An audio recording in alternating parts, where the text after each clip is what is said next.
Our next guest on With the Greatest Respect is Tim Watson. Tim Watson, who was an outstanding footballer for the Essendon Football Club, probably one of the greatest players ever to play the game for Essendon, but also since his football career has established a wonderful media career inside Channel 7. But also we talked during the episode about Tim's interests outside of football, outside of the media. It's a really fascinating insight into one of Melbourne's and Australia's great sporting heroes, and I think you'll enjoy some of his insights on some of his things outside of football, as well as, of course, his celebrated career as one of the great players to ever play the game for the Essendon Football Club. Enjoy, Tim Watson.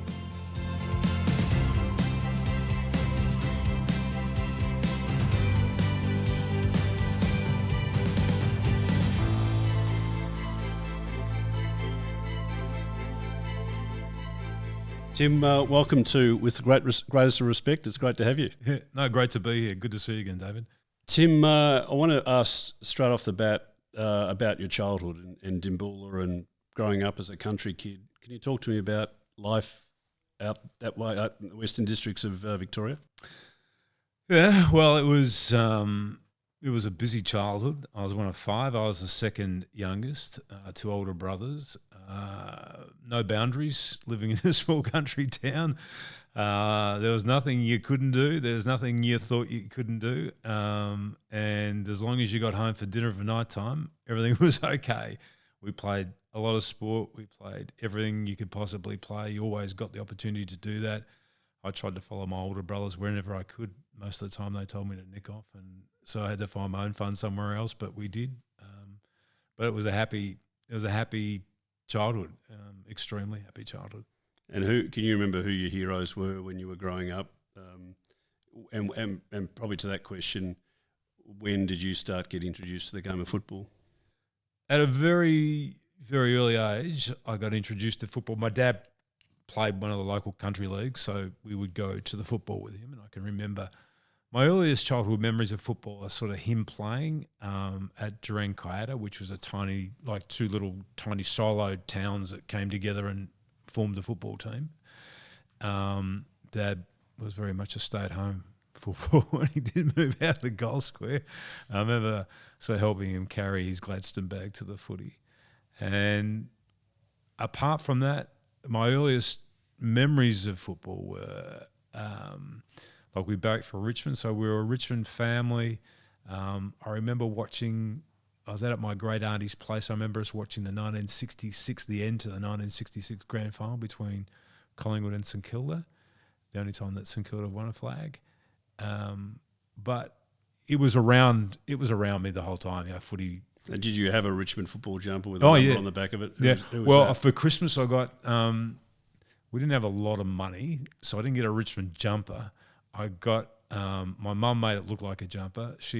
For Christmas I got a Black Spices tracksuit, and it had a number sewn on the back, and it had a little sort of emblem badge of the Richmond Footy Club on the front. That's awesome.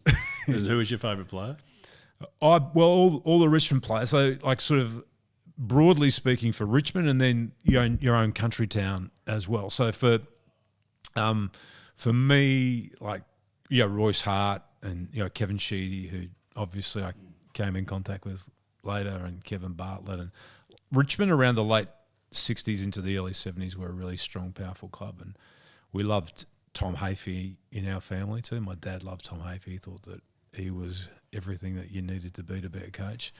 And then locally for Dimboola, our coach around that time was a guy by the name of Keith Bromwich, who was the captain coach. And so I had his number on the back of my Dimboola jumper.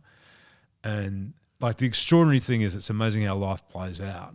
But when I played my first game, and I'm sort of scrolling ahead a bit here, but it's about Keith Bromwich. When I played my first game back in 1977, and I was young, and I was looking at, and they were saying, this Keith Bromwich name came up as being the youngest player that's ever played the game at that time. That's what the historian said. I thought, it can't be the same bloke. But it was. Who did he play for? He played for Collingwood, right, as a 15-year-old. So I had no idea of the history of him, like when I was growing up in Dimboola watching him play.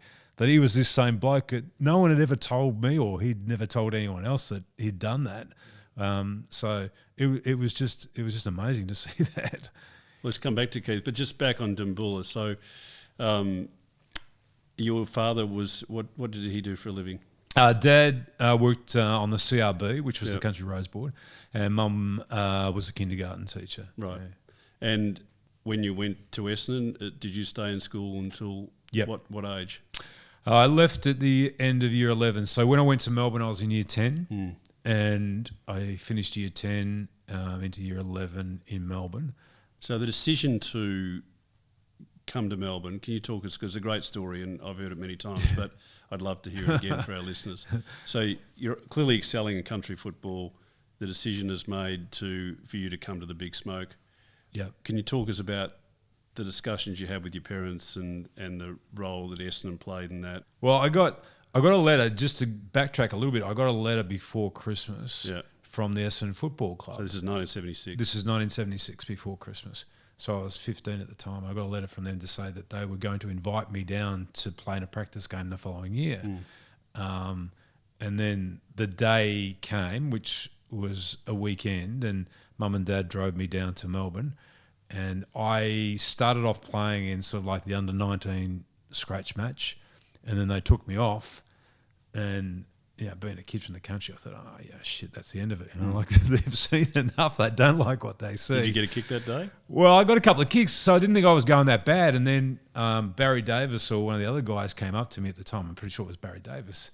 And he said, oh, look, we'd like to have a look at you in the main game. I couldn't believe it, and I got out there, and Ron Andrews and all these other people were playing who I'd only ever watched play on the TV, and I'm right in the middle of it all. And so you were 14 at this stage? No, I was Just 15. 15. I was 15. I was 15.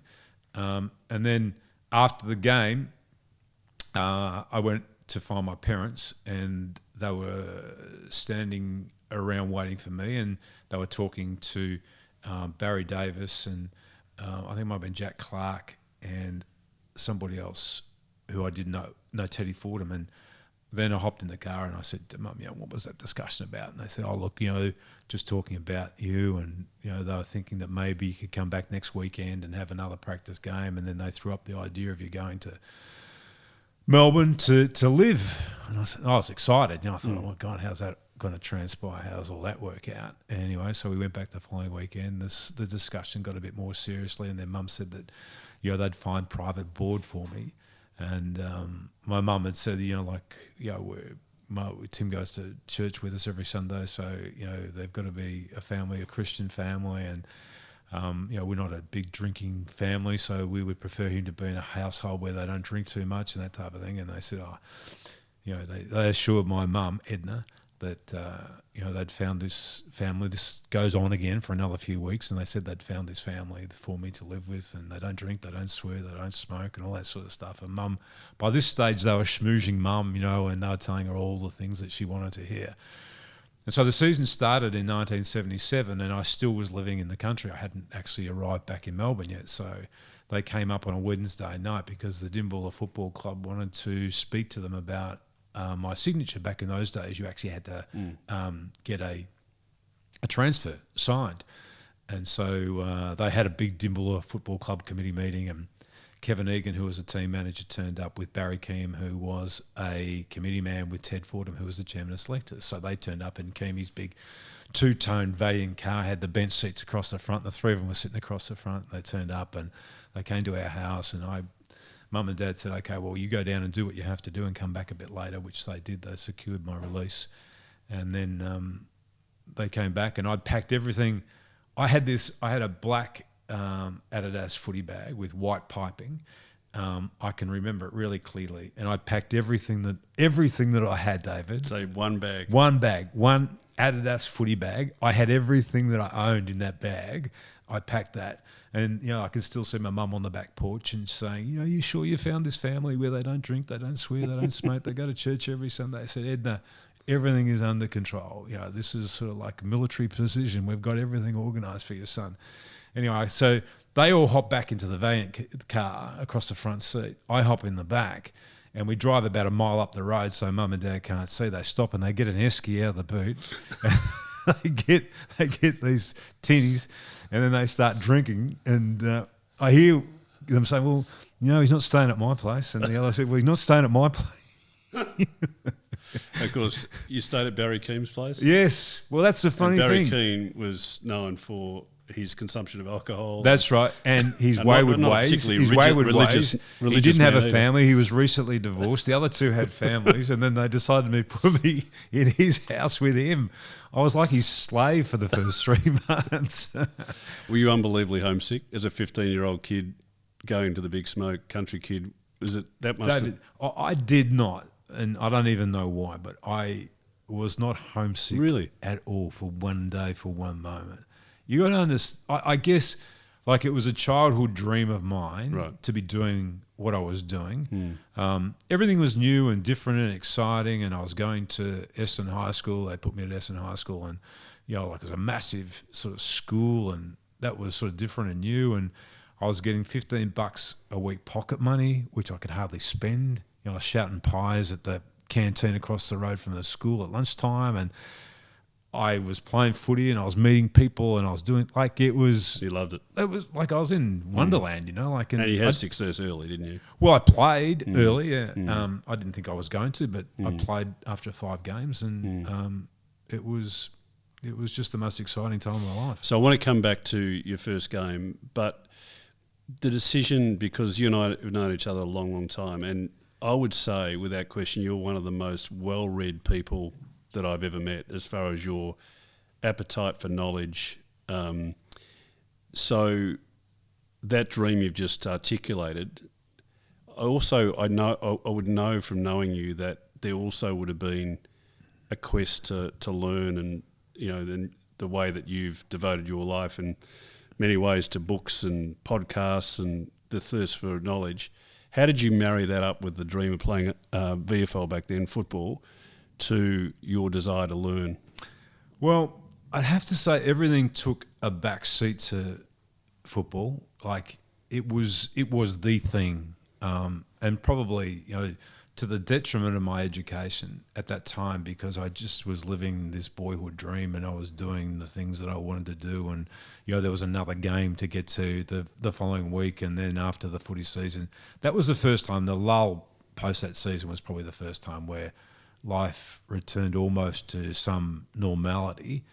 I had school, but I never really pushed myself in academia because I didn't really have anyone there pushing me either, because I was doing my own thing. Like I was making all my own decisions, and I was still only sort of like 15, 16 years of age. So probably my thirst for knowledge and, reading and all that sort of stuff came a little bit later. Right. But that time I was completely immersed in football. So the first game and the first games at VFL Park against Richmond, playing on Francis Burke, can you describe, well, first of all, when you got picked, presumably that was Thursday night, so the lead into the game and what it was like playing your first game of VFL football?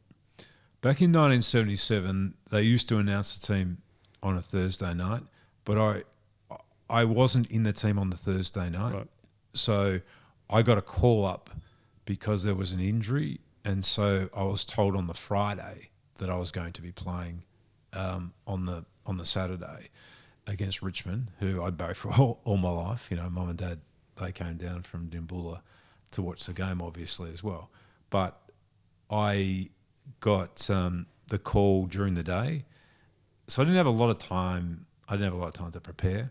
And then the Herald Sun called, and they wanted to come out and take a photo. So I sort of sat around all day, thinking, how cool is this?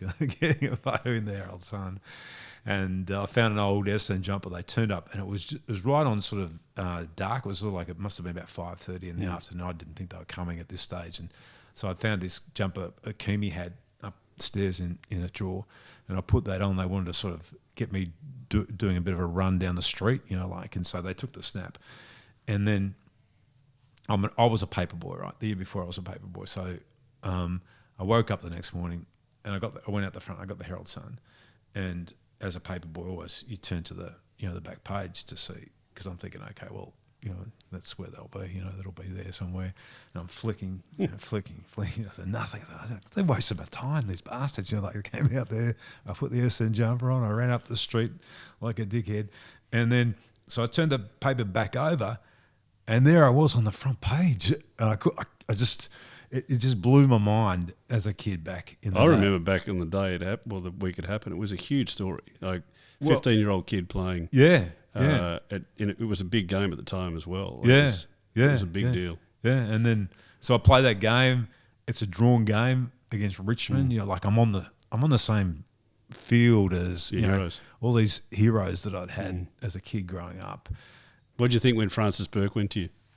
Well, I didn't really know what to do. I was almost like, if I had an autograph book down my sock, I would have pulled it out and asked for his signature.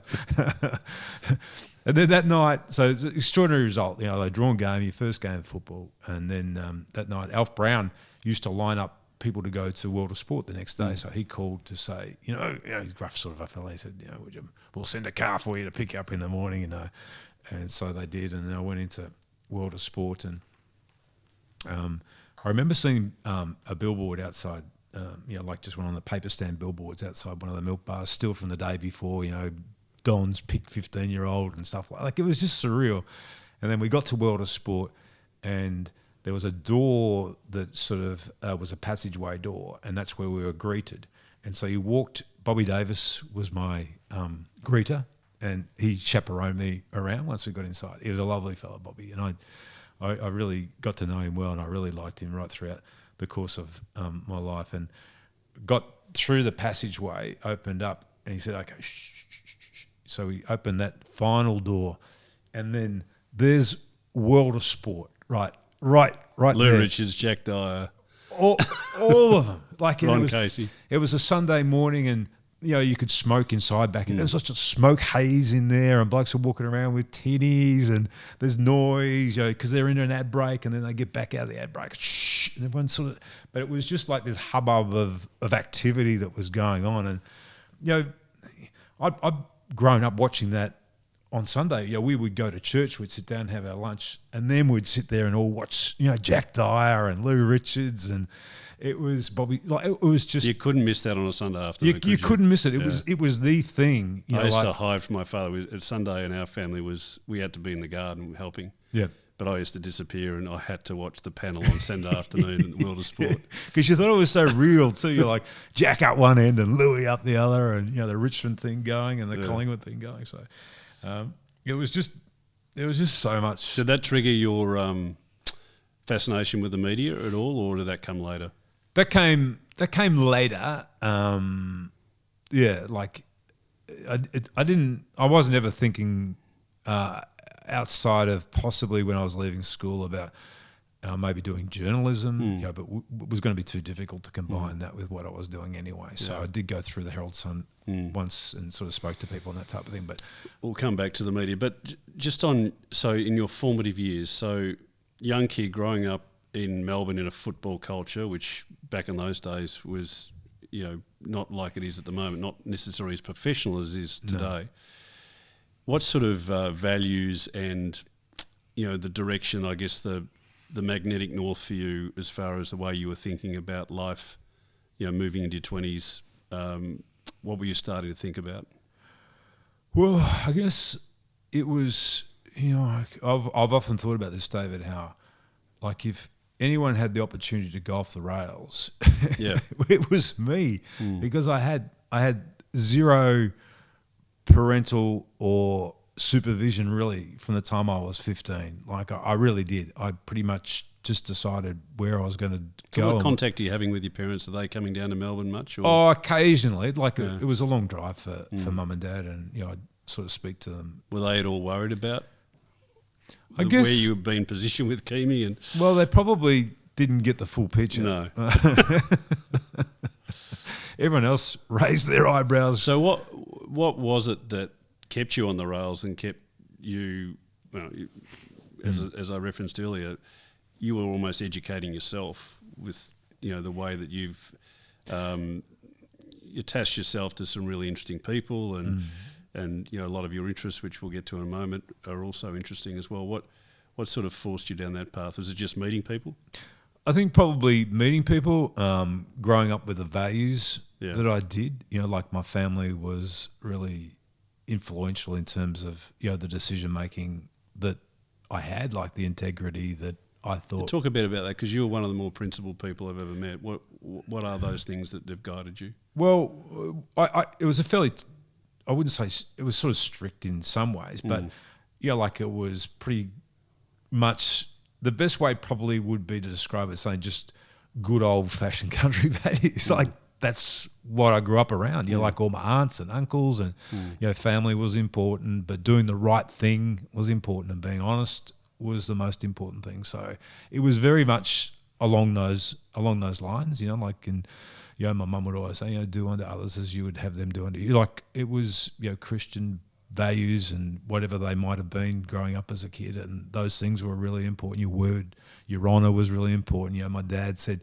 you shake somebody's hand and you shake it properly and you look them in the eye, and all those things have stuck with me right throughout life. So I think they were probably the guiding principles of what it was that I adopted. But I also had this football thing as this real thing all the time, and for those formative years from 15 right through until my 30s, and getting married and all that sort of stuff. But that was still sort of what I was doing, and that's what I was trying to master as an athlete too. And you were in those formative years when you were having success early, 16, 17, 18.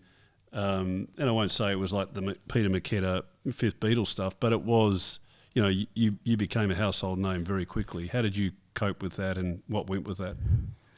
It didn't really affect me. That I think if you were doing what I was doing as a 15-year-old, and you could do it today, like it would be completely different because the game is so much bigger. The media focus, the game itself was a lot smaller than what it is now. I was still going to school. When I wasn't going to school, I was doing a plumbing apprenticeship. So I was doing these shitty jobs as a plumbing apprentice. You go on the work site. I'd been sent down to get the smoko at morning tea time, lunchtime, whatever. So like you were grounded. You were totally grounded, And I came from a very grounded background with a family that didn't sort of treat me any differently than any of my other siblings. And so it was never a question of getting carried away with yourself. And the club itself was a very grounding club. Like all the great figures around the club were really good, strong, solid, honest, humble, authentic people. So I think that probably helped me in a lot of ways too. And Tim, your playing style, which I actually think was almost ahead of its time about the way that you took the game on, the way that you played on at all costs and broke tackles. Where did that come from? Was that just something that you grew into? Was that was coached into you? Was it the role you played at Essendon? Because for the listeners that haven't seen vision of Tim, it was such an exciting way to play the game. It was bounces, it was breaking tackles, it was breaking the game open basically, which was ahead of its time. Where did that come from? I think it was instinctive to the way that I thought the game should be played. Like I wasn't something that was formulated in any way other than, okay, I had athleticism, I had power and I had speed and all those things, and so I tried to use those attributes. And I was actually, what I often think about this, David, is that, I talked about before, no boundaries as a kid. Like I didn't actually encounter any boundaries as a player either. Really? Like I was always given my head, and I was given my, no one ever sort of tried to suppress the way that I played. Even Sheeds, when he came, given sort of the reputation of being this authoritarian figure, he gave me license to do that too. So I always felt like I could be what I wanted to be, and I could play with the aggression of an attacking type of player. And because of that, I developed I'm not an arrogant person anyway, but I developed great confidence in myself and what I could do. Yeah, it was so refreshing at the time, the way you took the game on. Talk a little bit about Sheeds, if you might, now, because, or maybe there was 3 coaches. So it was Bill was my first coach. First coach, and then Barry, and then to Sheeds. Talk about those 3 and the influence they had, because they're all 3 very different, weren't they? Yes, I can't really talk of Bill with much authority because I was so young. I don't Yeah. think I was really absorbing, the messaging anyway. Barry more so. Barry was very much because I wore 32 and it was his number as well.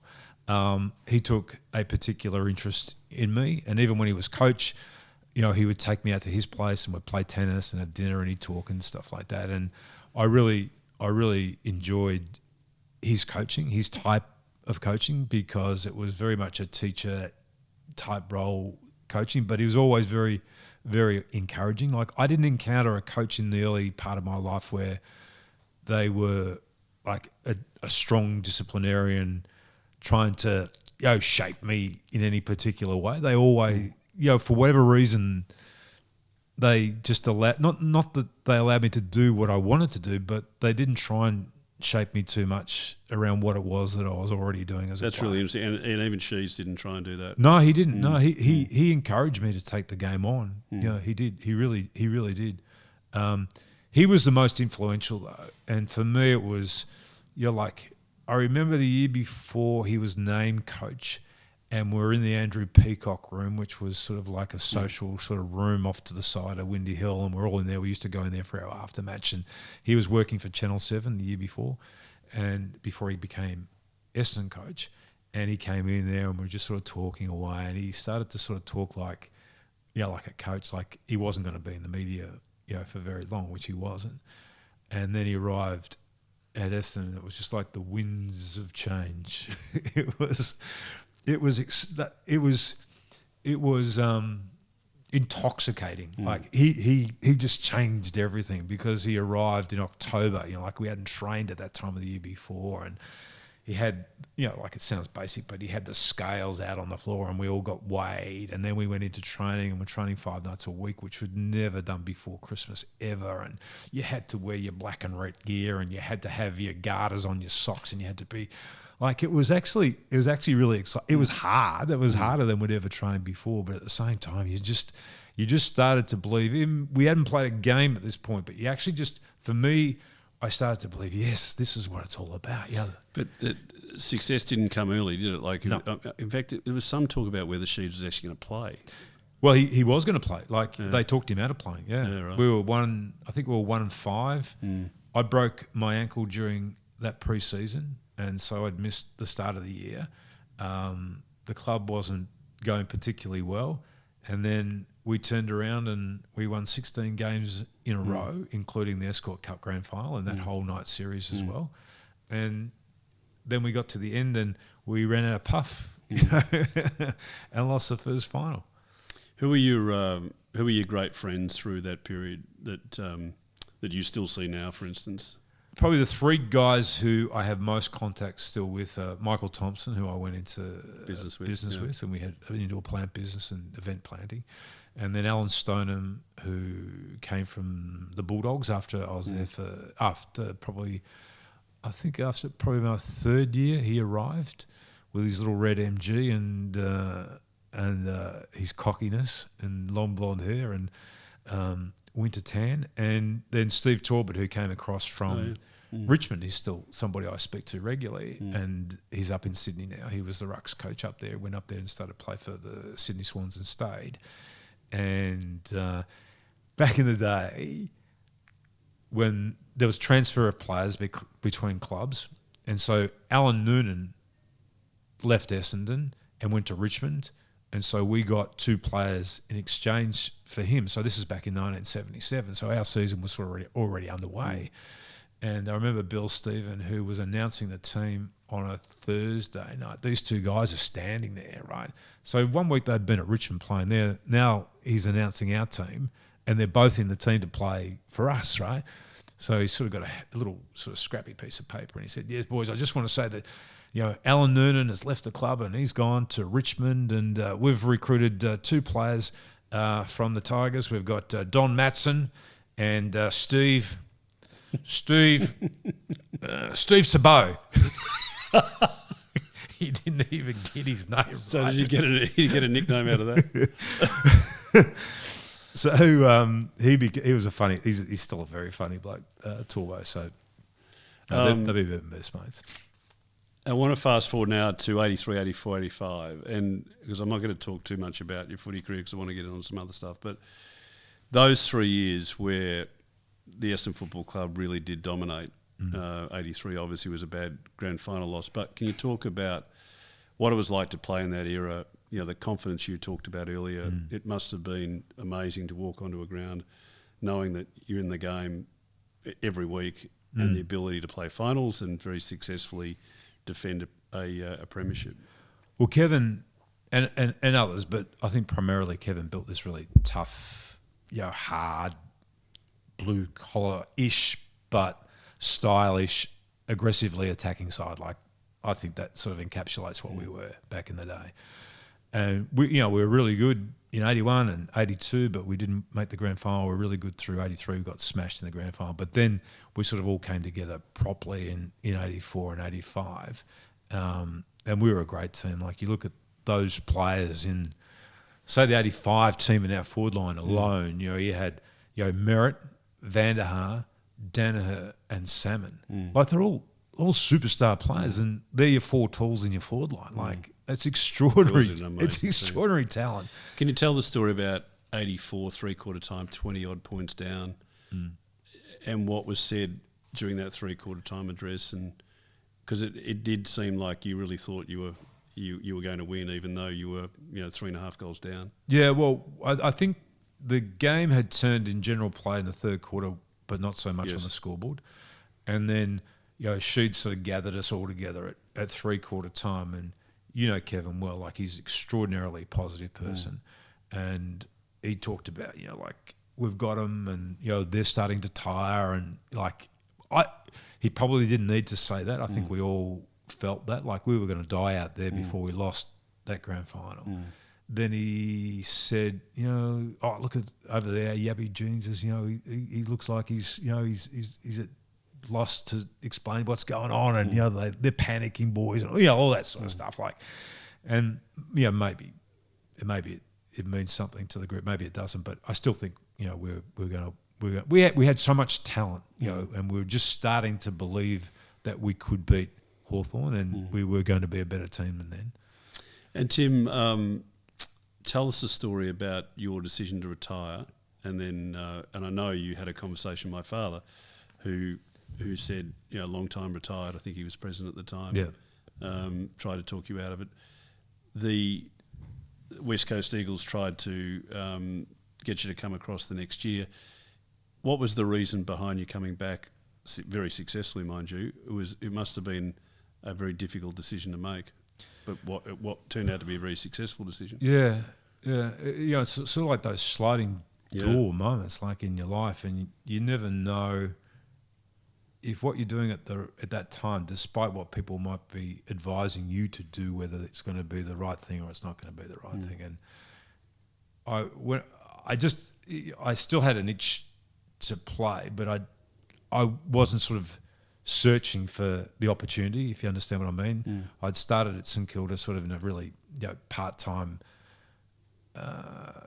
coaching role, and then Peter Hudson and Ken Sheldon, who were there, they threw up the idea of coming back and playing, and they actually offered me more money than I'd ever been paid before in my whole life. So then, I don't know how, but Essendon found out about that St Kilda were going to take me in the pre-season draft. And so then Roger Hampson arrived at my place one night, and he started to talk to me about it. And my relationship with Sheeds wasn't that great at that time, and so he said, look, Kevin's fine with this, he wants you to come back and play. And then I met Kevin with David Shaw and Roger at David's place in Brighton, and then they left the room, and it was just Sheeds and I, and Sheeds said, I understand where you're at, Watson. He never called me Tim in his life. He said, I understand where you're at. You're sick of hearing from me, all that sort of stuff. And this is the genius of the man. He said, but, we've got David Whedon there, and Danny Corcoran, and Dennis Pagan was there at the time. He said, you got all these new, fresh voices. You're not going to have to listen to me anymore. You'll find it like a really engaging place and an interesting place to come back and play. And I said, what do you think of this team? Because it was all these young players, all these guys in Hurd and Masiti and Calthorpe and Mercury, like they're in their second year, and Fletcher was a 17-year-old. He's going to be in his first year. He said, they're pretty talented. He said, we could just about make the 8. And he said, if you can hang around for another couple of years, he said, you might get another flag. Anyway, I mean, history now states that team of young kids won the flag in 1993. Yeah, it was a great decision. It was an extraordinary year. Yeah. So you referenced there your relationship with Kevin, which I've witnessed from the outside. It's been a really interesting relationship for the people who followed it. There's a deep-seated respect you've got for Kevin, but you've had your times where you found him frustrating, haven't you? Yeah. Well, I think you go from being sort of like a really young adult, being coached by somebody, and you grow, like you become more of a mature decision-making person yourself. And so that relationship does change as a consequence of that.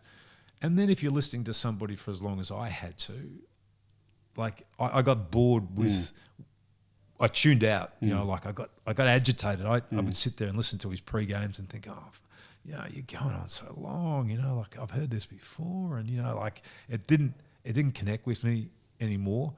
And as like the selfishness associated with that is that I didn't really expand and think about the connection he was still making with others. Like it wasn't connecting with me, but it was connecting probably with a lot of the others, and certainly those that were listening to him for the first time.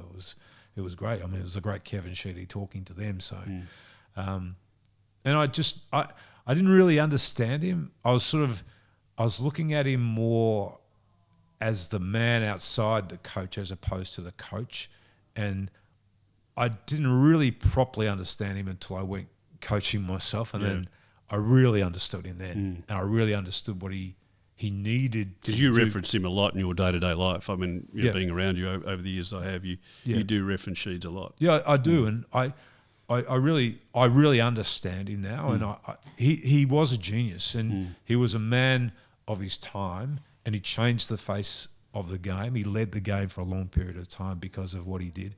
He had an unbelievable instinct for man management and acting or doing or saying the right thing at a time and being able to connect with people. He's got a great curiosity, and I have no problem in saying, like, had he not arrived at Essendon when he did, I don't know that we would have had the success that we did. And I'm pretty certain that we wouldn't have had that success. And everyone, I know other people did roles around that, but he was the driving force behind everything that took place. Off the ground as well. Everywhere. Everywhere. Like he was the drill sergeant for the coach, but he was coaching the football club. And he used to say stuff like that, and I didn't really understand it. No, he took the club to a whole new market. That's right. He said, I'm not just coaching this team. He used to say this. I'm coaching the whole club, and I really didn't understand. I thought, well, that's sort of airy-fairy sort of bullshit stuff. What does that actually mean? And then he used to take us on the road pre-season, David, and we'd play at Collie, or we'd play in Darwin, or we'd play all over the place. And I remember him saying, he sat there and he drew a map of Australia, and he said, Watson, he said, bang, bang, bang, and he's marking all these spots. And he said, this is before the national competition. A long time before the national competition. He said, there's going to be a national competition one day. He said, and we're going to have to play on the road. He said, I want these stands to be full of Essendon fans when we do.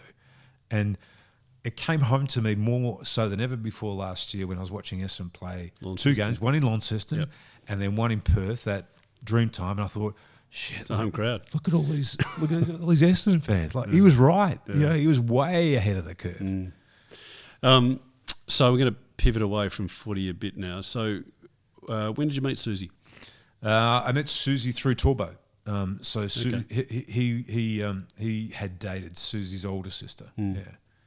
And so you had kids young too, didn't you? Yeah, very young. Yeah. So what age when you had your first? 23. We had we had 4 under 5 years of age. Yeah. So I remember visiting the Watson house. It was a busy place. It was a busy place. It was noisy. I want to talk about family because you have really had a fascination with Italy and Italian way of life. And would it be fair to say that was introduced to you by a good friend of both of ours, Alec Eppes? Yeah, very much so, yeah. And can you talk about why the fascination with with Italy and the Italian way of life? And I and don't family? know. I don't know.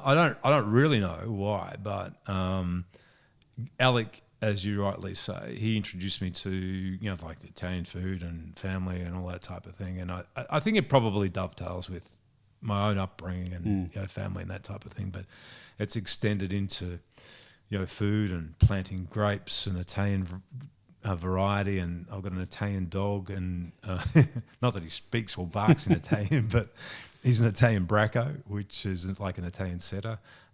So it's amazing how often sort of the whole Italian thing comes into our or my life.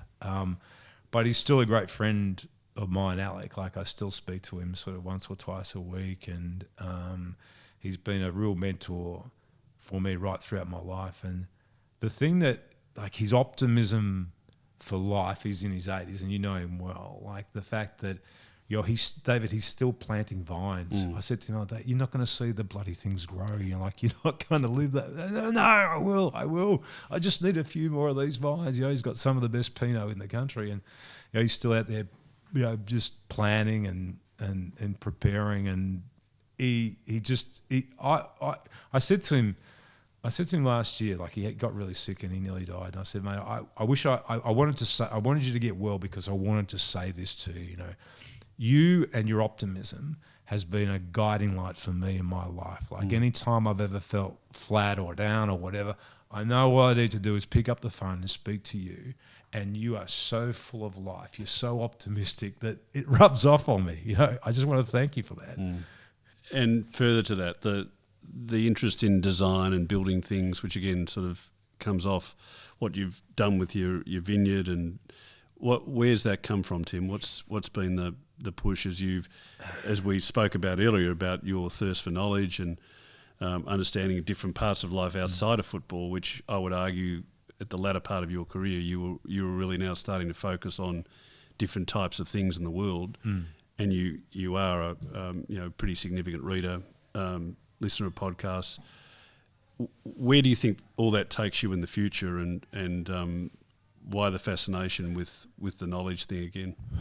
I don't know, Dave. Like, I have a curiosity for certain things that I like to feed, and one of them is, even I think, like, when you grow up in that footy bubble, I think in some ways you're a little bit, your development's a little bit stifled because of the way your life is and the way that you live your life, and you are constrained or restrained a little bit by it as well. So once you sort of break through that, then you sort of see all these other things out there and the opportunities and that type of thing. I'm really interested in architecture, and I'm really interested in design, and I was landscaping for a while and stuff like that. So I have my older brother's sort of got a creative bent, and I've got a creative bent as well. Yeah, because you're a drawer too, aren't you? You paint and a little bit of that sort of stuff, and collected some art through Beverly Knight as well, and so I think once you get out of the footy, you want to experience as much as you possibly can, and for me, it's just been an expression of the extension of myself. And family. We talked about the 4 kids and Susie.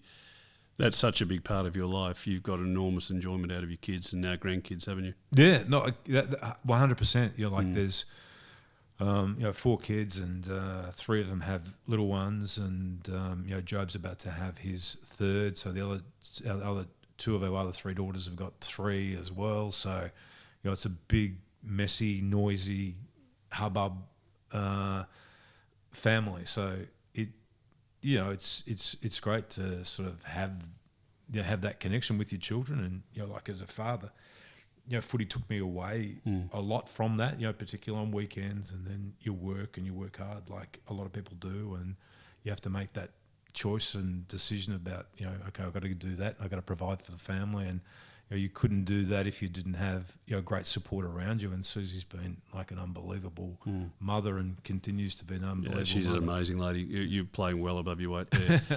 So the question that I also wanted to ask when talking about the kids, how do you, if your grandkids and their kids are sitting down maybe listening to this later in life, how would you describe, and you're a very modest person, so this is going to be a difficult thing for you to answer, but how would you describe your life to hear and two parts. One is your professional life, media, but also how would you describe your footy career? Well, I've been blessed, because you have to have a natural talent. Like, you can't play an elite sport without a natural talent. Like, and you have no say in that whatsoever. You have zero say in that. You have to then dedicate yourself, and so that can come from within. And then you have to have the desire, and then you have to have the perseverance, and then you have to make decisions along the way in terms of how you're going to conduct yourself and your behavioural things and all those things along the way too. So I was blessed that for whatever reason I had this guiding light or principle in my life, and that served me well. Not always. I've made mistakes along the way too, but the sliding door moments about going back and who would have thought that like retiring in 1992 and thinking that was going to be the last game of football you ever played. You do go back and play. You're fortunate enough to find yourself in a team that's good enough to win a flag. You get carried to that flag as well. You play in that flag. And because you do play in that flag, it opens up this whole other world of opportunities for you that probably would never have presented themselves had you not got back and played. And I asked, when I went back to play in 1993, I asked a couple of people who I respected, 3 people I asked, and the 3 people said, don't do it. That's enough. Like, you've walked away from the game, don't go back and do it. And so I went against the best advice that I sought at the time, and I did go back and play. And it was a great decision to go back and play. Yeah, it sure was. And this gets asked in a lot of these interviews, but I think it's a really good question for you. If you had to give the 15-year-old some advice, the 15-year-old Tim Watson advice back in 1977, given what you know now, what would that be? I think it's just be true to yourself, and I think that's what I was. I was true to myself. Like, I understood myself. I didn't try and be anything that I couldn't be. I still see life like that. Like, I see, I've had opportunities to do other things, and I reckon I had a good grasp when I was 15 on what I could do, and I've got a good grasp even at 60 years of age what I can and can't do. And so sometimes you need to be able to differentiate between the ambition of doing something, even though you might like to do it, but really understanding what you're capable of doing, whether that serves you well. I shouldn't have gone coaching. That was one major mistake I made in my life. Like, it was a big mistake, and I wish somebody had have been stronger in recognising the characteristics in my personality that weren't going to serve me well to coach, but nobody did, so I made that mistake myself. But I got out of it at the right time too. Like, I'd made up my mind. And no one gets through life without making the odd mistake. No. And it was a painful couple of years. But then I said, okay, no, I'm not doing a great job at this. I'm not good at this. I need to move out of it. And then, lo and behold, it's another decision I made at that time that I went back, and I'd been at Channel 7 reading the sport. I went back at that time. I spoke to the boss, a guy by the name of David Aspinall, and he said, oh, no, you can come back to Channel 7, you can be the weekend sport reader. So they gave me an opportunity to go back, but he said, you've lost all your credibility over what's happened in the last couple of years with footy, so we're not going to put you on the footy broadcast, right, which was a kick in the guts, but he was right. And that helped me, get going again, and rebuilding myself again. The last question. So, as you heading now to 60 years of age, you just said heading to the next few years. What are your goals and aspirations for the next few years? For the next few years, I'd like to be retired in a couple of years' time, and I've been working, my working life has been 6 and 7 days a week for my whole life, and I'd like to just smell the roses for a period of time and travel more and go to Italy and spend a bit more time there and observe, what they do over there in a winemaking sense and what people are doing, and like I'd like to. I would really like to get another property and build another house, and I've got all these ideas about what I want to do and how I want to landscape it and that type of thing. And Susie and I are very much into growing our own vegetables and things like that, and I'd like to try and develop this worm farm idea that I've got to, and so they're small sort of practical things that I want to do. I've got no ambition to take on the world at my age or anything like that. I just want to be doing all the things that I've really found pleasurable over a period of time and be able to do them sort of on a more regular basis. Well, Tim, it's been a wonderful hour. Thank you for agreeing to do it. Having known you for a long time, and it gives me an opportunity to say, watching the way you conduct yourself, the principles you live by, it's been an inspiration. So thanks for being a great friend, and thanks for sharing your life with us over the hour. Thanks, David. It's been really good to sit down and have a chat to you again. Thanks, Tim.